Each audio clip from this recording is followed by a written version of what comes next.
The last ship standing the bridge of the U.S. Defiance was quiet, and Commander Elena Voss stood alone near the main viewport, watching the stars that humanity might never see again.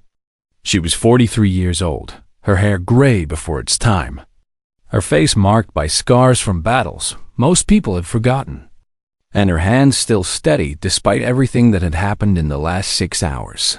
6 hours ago, Earth had a fleet of 200 warships. 6 hours ago, humanity believed they could negotiate with the Conclave. 6 hours ago, Elena Voss was just another commander following orders from politicians who thought words could stop what was coming. Now the fleet was gone, destroyed in an ambush that no one had expected. And Elena stood on the only ship that had survived because she had refused to attend the peace summit where the trap was sprung. The Conclave was an alliance of 12 alien species that had ruled the galaxy for 10,000 years. And they had decided that humanity was a problem. Not because humans were evil or dangerous in the traditional sense, but because humans were unpredictable. And unpredictable species made the Conclave nervous. The vote had been unanimous. Humanity would be erased from existence, their planet sterilized, their colonies destroyed, and their history forgotten. It was nothing personal, the Conclave ambassadors had explained. Just galactic housekeeping. Elena turned away from the viewport when her first officer entered the bridge. Lieutenant Commander James Park was a young man with kind eyes and a soldier's posture, and he carried a datapad that showed the incoming transmission from Earth. The President is broadcasting on all channels, Park said, his voice heavy with something Elena recognized as grief mixed with anger. He has announced unconditional surrender. Elena took the datapad and watched the President speak. He was a good man, she thought. A man who believed in peace and cooperation and all the things that the Conclave had pretended to value.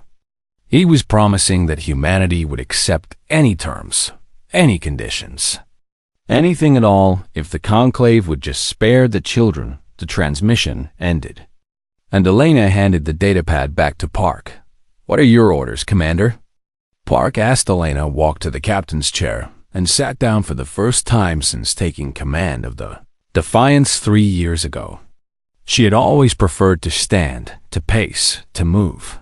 But now she needed to be still and think clearly about what she was going to do. Next, the Conclave Armada was 72 hours away. 1,000 warships crewed by species that had been fighting wars since before humans learned to make fire. They had weapons that could crack planets and shields that could stop anything humanity had ever built. And Elena had one ship with 340 crew members, half of whom were wounded from the earlier battle. "And ammunition enough for maybe one real fight, Park," she said slowly. "How many people on this ship have families on Earth?"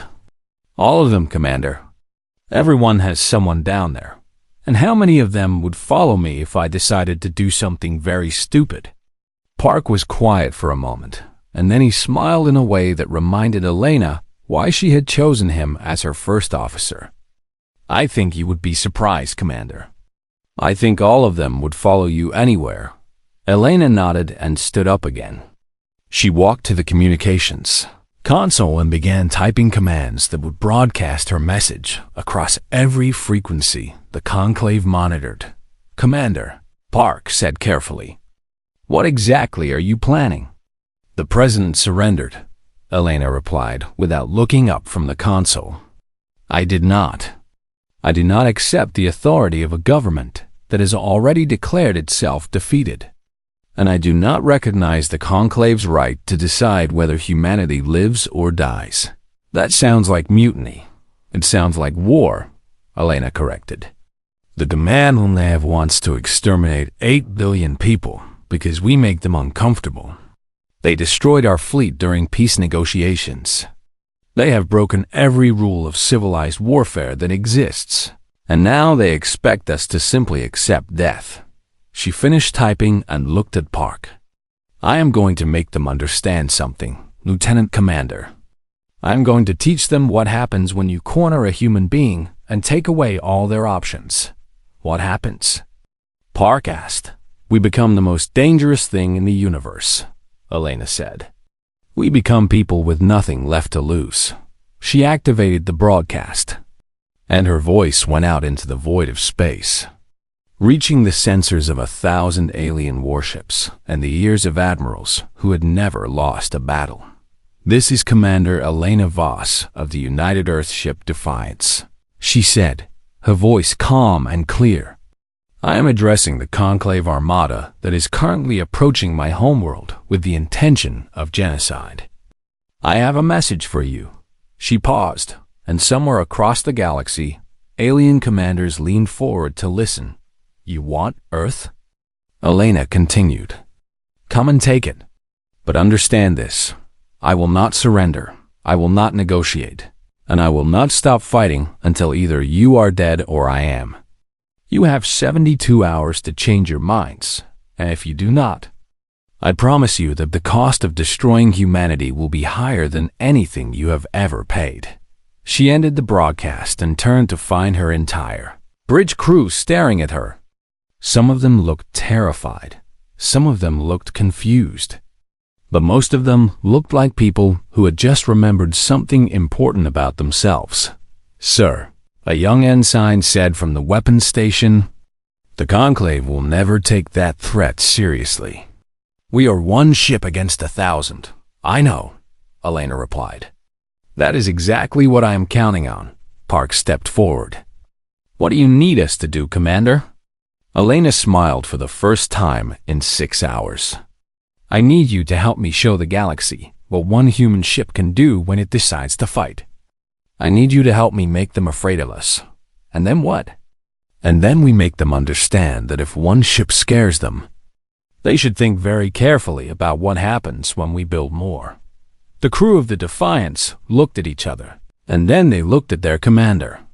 And one by one, they returned to their stations with a new fire in their eyes. The galaxy had decided that humanity was too dangerous to live. Commander Elena Voss was about to prove them right. The Doctrine of Madness Admiral Tevex of the Rithane Dominion had commanded fleets for over 300 years, and in all that time he had never been confused by an enemy. The universe operated on logic, on mathematics, on the cold certainty that the side with more ships and better weapons would always win. And Tevex had always been on that side, but now, sitting in his command chamber aboard the dreadnought Eternal Victory, he was reading reports that made no sense at all. The human ship had attacked them. One ship against 1,000, and it had attacked Admiral, his tactical officer said, her voice carrying the same confusion that Tevex felt. We have lost another supply convoy. 17 support vessels destroyed. All fuel reserves for the Third Fleet eliminated. Tevex pulled up the tactical display and studied the pattern of attacks over the last 48 hours. The human commander was not fighting like any enemy he had ever faced. She was not trying to destroy warships or win battles. She was targeting everything that kept the Armada functioning. Fuel depots hidden in asteroid fields, gone. Communication relays that coordinated fleet movements, destroyed. Medical transports carrying supplies for wounded soldiers, ambushed and scattered. Even the automated mining drones that collected resources along the way had been sabotaged. How is she finding these targets? Tevex demanded. Our supply lines are classified at the highest level. We do not know, Admiral. Our intelligence officers believe she is using some form of pattern recognition, studying our fleet movements and predicting where our support vessels must be located. Tevex leaned back in his chair and thought about what he knew of humans. They were a young species, barely spacefaring for 2 centuries, and their technology was primitive compared to even the weakest Conclave member. By every measure that mattered, they should have been easy to destroy. But the reports on his screen told a different story. 18 warships lost in 48 hours, not to direct combat, but to traps and ambushes and tactics that seemed almost random. The human commander had flown her ship through a radiation belt that should have killed everyone aboard. And somehow, she had survived. She had hidden in the debris field of a destroyed station and waited for 12 hours without moving, then struck when a patrol passed by. She had even faked a surrender, transmitted distress signals, and then detonated hidden explosives when rescue ships approached. "This is insanity," Tyvek said. No rational commander would take these risks. The probability of success was almost zero. "Perhaps that is the point, Admiral," his tactical officer replied. "Humans do not seem to calculate probability the way we do." Tyvek called up the historical files that Conclave Intelligence had compiled on human warfare, and he began to read. What he found disturbed him more than anything he had seen in 300 years of service. Humans had a long history of fighting wars they could not win. They had charged fortified positions knowing they would die. They had flown aircraft into enemy ships as weapons. They had fought to the last soldier in battles that meant nothing strategically.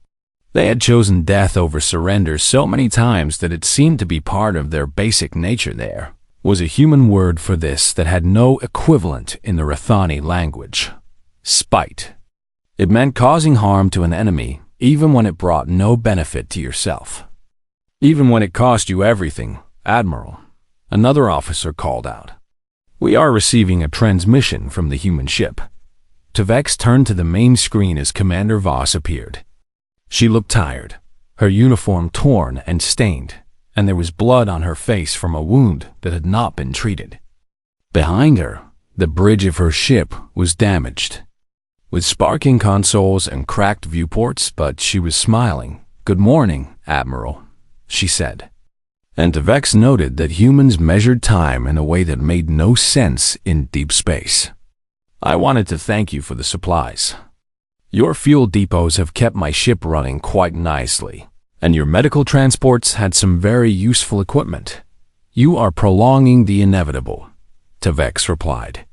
"You cannot defeat 1,000 ships with one." "I know," Voss said. "I am not trying to defeat you. I am trying to make you understand something important. And what is that? That winning against humanity will cost you more than you want to pay. Every ship you lose, every soldier who dies, every day this war continues is a price you did not expect. And here is the thing, Admiral. I have not even started trying yet." Tyvek felt something cold move through his chest, an emotion he had not experienced in centuries. It took him a moment to recognize it as fear. "You are bluffing," he said. "Am I?" Voss leaned forward, and her smile disappeared. "Let me tell you about human history, Admiral. Let me tell you about a place called Stalingrad, where we fought house by house, room by room, until the streets were filled with bodies, and still we did not stop.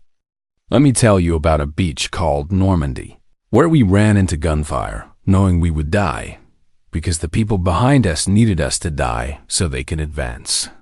Let me tell you about a war we call the Resistance, where ordinary people with no training and no weapons fought an occupying army, just because they refused to accept defeat."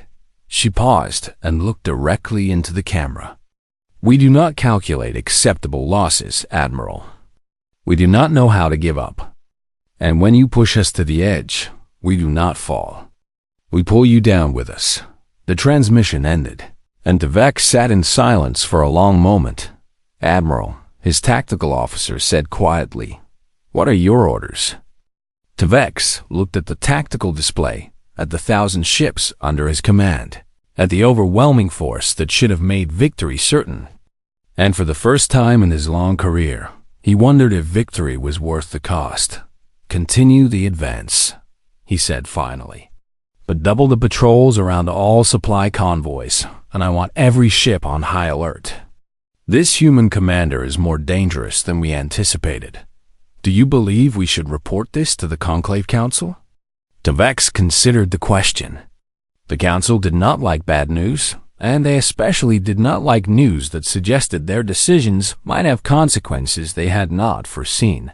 "Not yet," he said. "We will handle this ourselves." One human cannot stop us.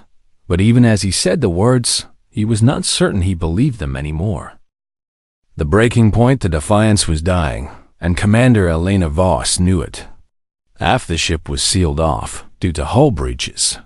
The engines were running at 30% capacity, and she had lost 170 crew members in the last 3 days.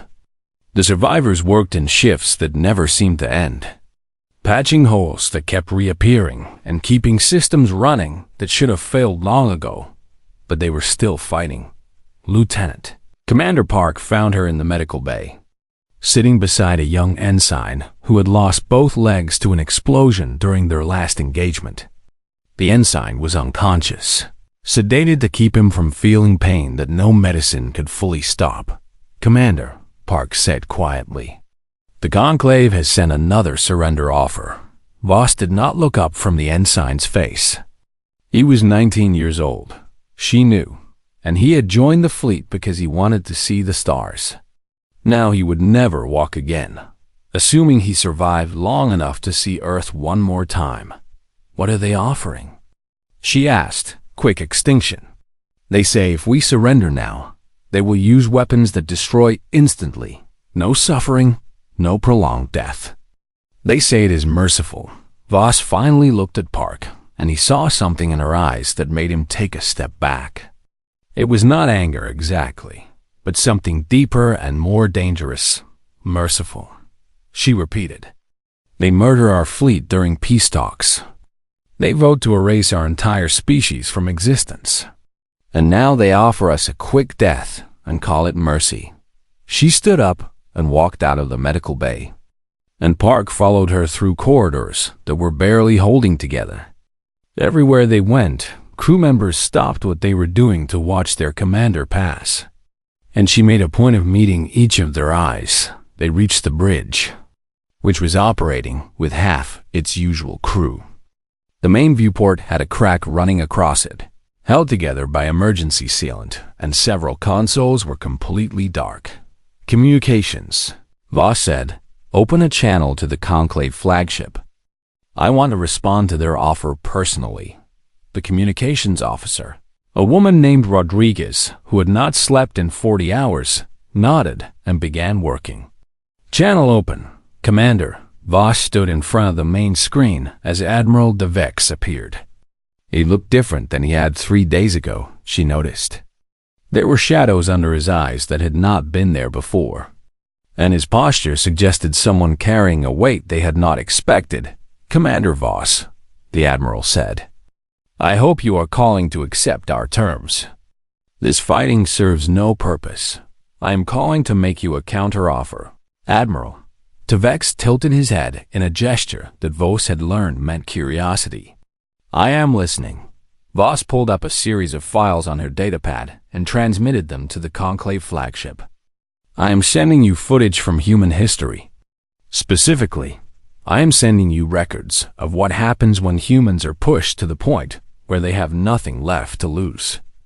The footage played on screens throughout the Conclave Armada. Images of ancient battles where soldiers charged into certain death, of cities that burned rather than surrender, of resistance fighters who chose torture over betrayal, of ordinary people who stood in front of tanks knowing they would be crushed.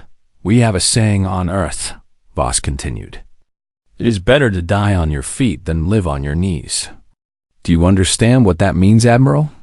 "I understand that you are a species obsessed with death." "No," Voss said. "We are a species obsessed with meaning. When we die, we want it to matter. And if your conclave destroys humanity, I promise you that our death will matter. Every species in your alliance will remember what you did to us, and they will wonder if they might be next. They will look at the cost you paid to destroy one small planet, and they will ask themselves what would happen if they ever disagreed with the conclave the way we did." She paused and let her words sink in. "You are not just fighting one ship, Admiral. You are creating a legend. You are turning humanity into a symbol of resistance that will echo through your civilization for 1,000 years." DeVex was silent for a long moment. What exactly are you proposing, Commander? I am proposing that you think very carefully about what you are doing. 18 ships lost so far, and we have not even reached Earth yet. Imagine what happens when we get there, when 8 billion humans decide to fight the way I have been fighting. Imagine the cost of killing each and every one of them. We have the weapons to destroy your planet in minutes. Yes, you do. But will you use them? Voss leaned forward. Because if you sterilize Earth from orbit, you admit to the entire galaxy that you were afraid of us. You admit that one species on one small planet scared you so much that you could not even face them properly. The transmission was being broadcast to every ship in the Conclave Armada. And Voss knew that millions of alien crew members were watching this conversation. She was not trying to convince Admiral Tyvex. She was trying to plant doubt in the minds of everyone else. We are not afraid, Tyvex said, but his voice was less certain than before. Then prove it. Send your soldiers to our planet. Fight us face to face. Show the galaxy that the mighty Conclave can defeat a primitive species without resorting to planet-killing weapons. She smiled, and it was not a kind smile. Unless, of course, you are afraid of what might happen if you try. The transmission ended, and Voss turned to her crew. They were exhausted, wounded, and running on nothing but determination. But they were still with her. Park, she said. How long until we reach Mars? 6 hours, Commander. Good. When we get there, I want to broadcast everything we have done to every civilian channel on Earth. I want every human being on that planet to know that we are still fighting. And I want them to know that the Conclave is not as invincible as they pretend to be. Park nodded. And then what? And then we prepare for the final battle, Voss said. One way or another, this ends at Earth. She looked out the cracked viewport at the distant light of Sol, the star that had warmed humanity since the beginning of time, and she made a silent promise to everyone who had ever lived under that sun she would not let it end here. Not without a fight that the galaxy would never forget. The siege of Earth had never looked so beautiful, and Commander Elena Voss stood on the bridge of the Defiance, watching her homeworld grow larger in the viewport. The blue oceans and green continents were exactly as she remembered them. And for a moment she allowed herself to think about all the people down there, all the lives that were counting on her to do the impossible. The Conclave Armada had arrived 12 hours ago, and 700 ships now formed a ring around the planet. They had lost another 300 vessels on the journey. But Voss knew that the losses she had inflicted were nothing compared to the firepower that remained. Commander, Lieutenant Commander Park said from his station. All civilian channels are broadcasting our footage. The entire planet knows what we have done. Voss nodded. For the last 3 days, she had sent recordings of every battle, every ambush, every victory and defeat to the people of Earth. She had shown them that the Conclave could be hurt, could be surprised, could be made to bleed, and Earth had responded all across the planet. Ordinary people had begun preparing to fight. Engineers had converted satellites into weapons. Pilots had volunteered to fly civilian shuttles as ramships. Scientists had designed new explosives from common materials. And millions of people had simply refused to accept the end that the Conclave had decreed. The orbital stations that ringed Earth, originally built for commerce and tourism, had been transformed into fortresses. The space elevators that connected surface to orbit had become highways for weapons and supplies. Even the old mining platforms on the moon had been repurposed into missile batteries. We are receiving a transmission from Admiral Tyvex, Park announced. Put it on screen. The Admiral appeared, and Voss noticed that he looked older than he had just days before. The weight of this campaign was wearing on him in ways she had not expected. Commander Voss, Tyvex said, this is your final chance. Surrender now, and I will recommend to the Council that your species be granted a quick end. Continue fighting, and I cannot promise what will happen. You cannot promise. Voss raised an eyebrow. Are you saying the mighty conclave is no longer in control of this situation? Tvex's jaw tightened. I am saying that some of my allies are growing impatient. The Velith Confederacy has already withdrawn 3 dreadnoughts from the engagement. The Omnith Collective is reporting maintenance delays that conveniently keep their heaviest ships out of combat. There are factions within the Armada that believe this campaign has already cost too much. Then perhaps they should reconsider their goals. That is not how the conclave works. Commander, once a vote is taken, it cannot be undone. Voss smiled. Then I suppose we have nothing left to discuss. She ended the transmission and turned to her crew. There were only 93 of them left now. 93 people who had followed her from a peaceful surrender into the fire of an impossible war. My friends, she said, and her voice carried across the bridge with a calm that surprised even her. In a few hours, we are going to fly directly into the heart of the enemy fleet. We are not going to survive. But before we die, we are going to do something that the conclave will never forget. She pulled up a tactical display showing the position of every enemy ship. The flagship, the Eternal Victory, is protected by 3 layers of escort vessels. No weapon we have can reach it, and no ship we have can get through those defenses. Park stepped forward. Then, what is the plan, Commander? The plan is simple. We are going to get through those defenses, fly directly to the flagship, and detonate our reactor core inside their shields. The explosion will destroy us, but it will also destroy the command ship of the Conclave Armada. The bridge was silent for a moment, and then a young ensign at the weapons station spoke up. Commander, the probability of reaching the flagship is almost 0. We will be destroyed long before we get close. I know, Voss said. That is why we are not just going to attack. We are going to broadcast everything we do to every civilian channel in the Conclave. We are going to show 100 billion aliens what one human ship does when it has nothing left to lose. She walked to the center of the bridge and looked at each of her crew members in turn.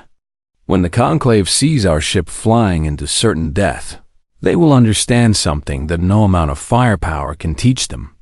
They will understand that humans do not surrender, do not give up, do not accept defeat even when it is mathematically certain. And if we fail? Park asked.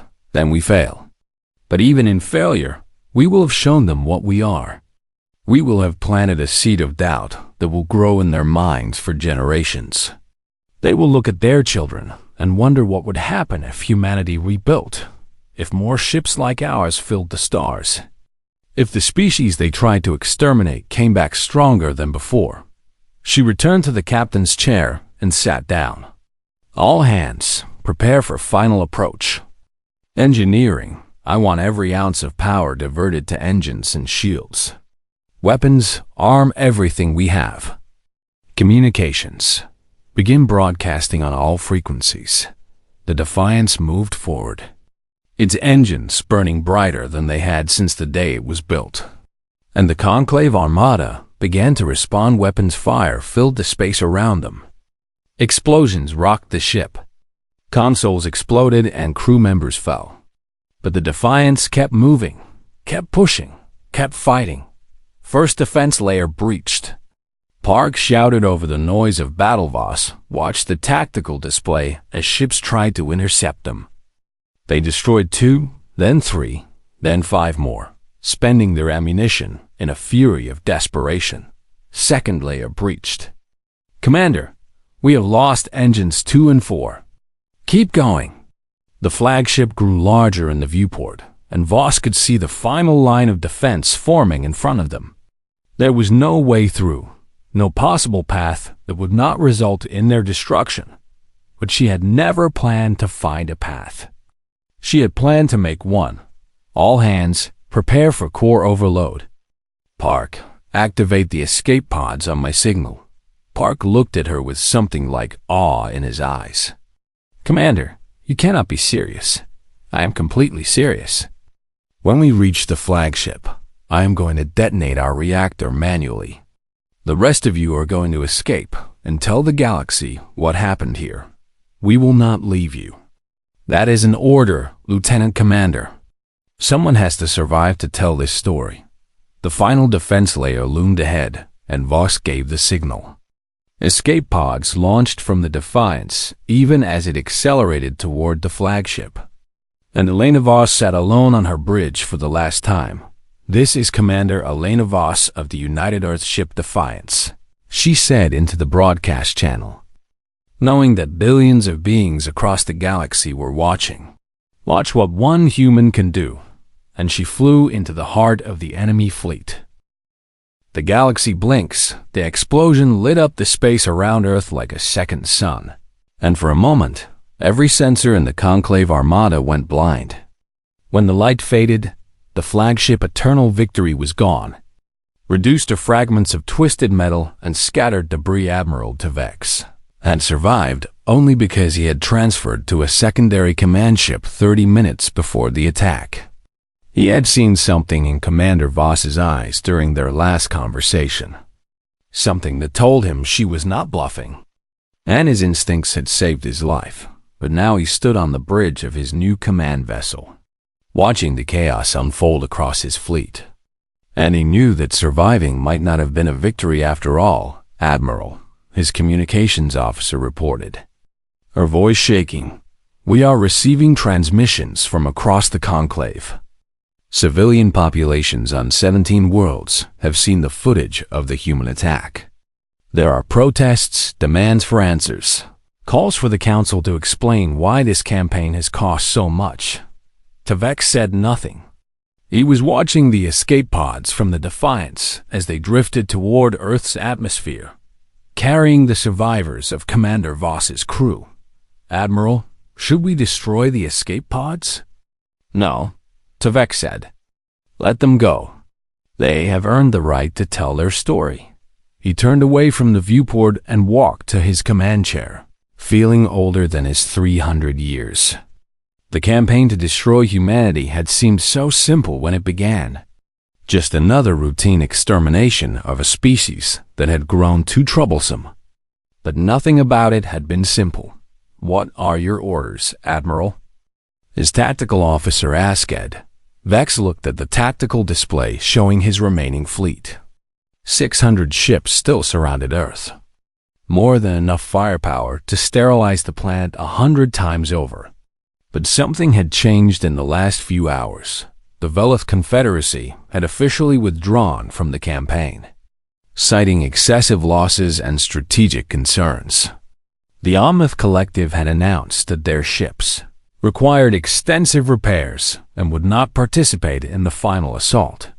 3 other species had quietly pulled their vessels to the edge of the system, waiting to see what would happen next. The Conclave was fracturing, and Tevex knew that the human commander had planned for exactly this outcome. "Admiral," his communications officer said, "we have found something in the debris field. A life sign, very faint, inside an escape pod that launched from the Defiance just before the explosion." Tevex felt his heart skip. "Identify the survivor. It appears to be Commander Voss herself. She ejected 3 seconds before the reactor detonation." The bridge fell silent as everyone processed this information. The human commander had flown her ship into certain death, destroyed the Conclave flagship, and somehow managed to survive. Tvevs began to laugh, a sound that startled his crew more than anything that had happened in the battle. It was not a happy laugh, but one of exhausted recognition. "Of course she survived," he said. "Of course she did. That is exactly what a human would do. Should we retrieve her pod, Admiral?" Tevex considered the question carefully. Commander Voss was now the most famous being in the galaxy. Her face broadcast to billions of civilians who had watched her attack in real time. Killing her now would make her a martyr, a symbol that would inspire resistance for generations, but letting her live would send a different message, that the Conclave could be fought, could be challenged, could be forced to reconsider its decisions. "Let her go," Tevex said finally. "Earth's rescue ships can retrieve her, Admiral." The Council will not approve of this decision. The Council can discuss their concerns with me directly. I will take full responsibility." He stood up and addressed his remaining fleet through the command channel. "All ships, this is Admiral Tavex. I am ordering a temporary cessation of hostilities while we consult with the Conclave Council. No ship is to fire on Earth or its defenders until further notice." The order was met with confusion, protests, and eventually acceptance. No one wanted to be the species that continued to fight alone, not after what they had witnessed 3 days later. The Conclave Council convened an emergency session to discuss the human campaign. The debate lasted for 16 hours, with representatives from all 12 species arguing about what should be done. The original vote for extermination had been unanimous, but unanimity was impossible now. The Voleth and Omnith openly opposed continuing the campaign, citing the costs and the growing unrest among their civilian populations. 4 other species expressed reservations about the strategic wisdom of the operation. Only the Rathani and 2 others still supported complete destruction in the end. A compromise was reached. Humanity would not be exterminated, but they would be contained. Earth and its colonies would be quarantined, forbidden from expanding beyond their current borders, and monitored constantly for any sign of military buildup was not victory. But it was Survival Commander Elena Voss was recovered from her escape pod with a shattered arm, 3 broken ribs, and severe radiation burns. She spent 2 weeks in a hospital on Earth, surrounded by crew members who had survived because she had ordered them to abandon ship when she was finally able to stand. She asked for access to a broadcast channel. The hospital staff tried to refuse, saying she needed rest. But Voss insisted with the same stubbornness that had kept her fighting against impossible odds. Her message was short: broadcast to every human settlement and every conclave world that would receive it.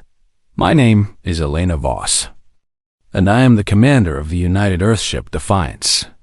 1 week ago, I flew my ship into the heart of the Conclave Armada and destroyed their flagship.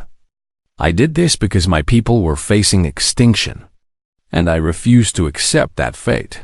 She paused, looking directly into the camera with eyes that had seen more than most beings would see in a lifetime. We did not win because we were stronger. The Conclave has weapons that can destroy planets and fleets that span galaxies. We won because they understood something about us that they had never understood, about any species they had faced before. Humans do not calculate acceptable losses. We do not know how to give up. We do not surrender even when every logical analysis says we should. And when you push us to the edge, we do not fall. We pull you down with us." She smiled. And it was the smile of someone who had faced the end of everything and found a reason to keep going. The galaxy looked at humanity and decided we were too dangerous to live. They were right. We are dangerous. We are stubborn and irrational, and we refuse to die quietly. And now the Conclave knows that trying to destroy us will cost them more than they ever imagined. So here is my message to every species watching this. Broadcast: we are still here. We survived. And if you ever threaten our existence again, remember what one human commander with 1 ship was able to do. Then imagine what we will do with 1,000. The transmission ended, and across the galaxy, billions of beings watched in silence. The Conclave had voted to exterminate humanity, and humanity had refused to be exterminated for the first time in 10,000 years. The galaxy had blinked, and on a small blue planet orbiting an ordinary yellow star, 8 billion humans looked up at the sky and knew that they had been given something precious. A future commander, Elena Voss, had faced the galaxy alone, and she had won.